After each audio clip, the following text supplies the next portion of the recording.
জাহান্নামের আগুন এতটা গরম যে আগুনই এক অংশ আরেক অংশকে খাইয়া ফেলে, গিল্লা ফেলে।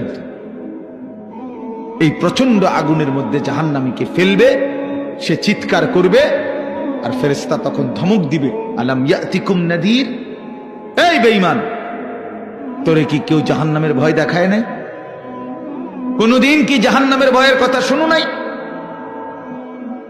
কেউ কি তোমাকে ভয় দেখায় নাই? কোরআন শরীফে আছে, জাহান্নামী বান্দা তখন বলবে ক্বালু বালা, অবশ্যই বলেছিল ফেরেশতা ভাই, মিথ্যা বলে লাভ নাই, আমার কাছে বলছিল। কাদ জাআনা নাদির, আমগো এলাকায়, আমগো বাড়িতে, আমগো মহল্লায় বহু ভয় প্রদর্শনকারী বান্দা আল্লাহর পক্ষ থেকে এসেছিল। আমগো কত ইমাম সাহেব, আমাদের জুমার খতিব সাহেব, কত মাহফিলের কত আলেম, কত পীর মাশায়েখ আউলিয়া বুজুর্গ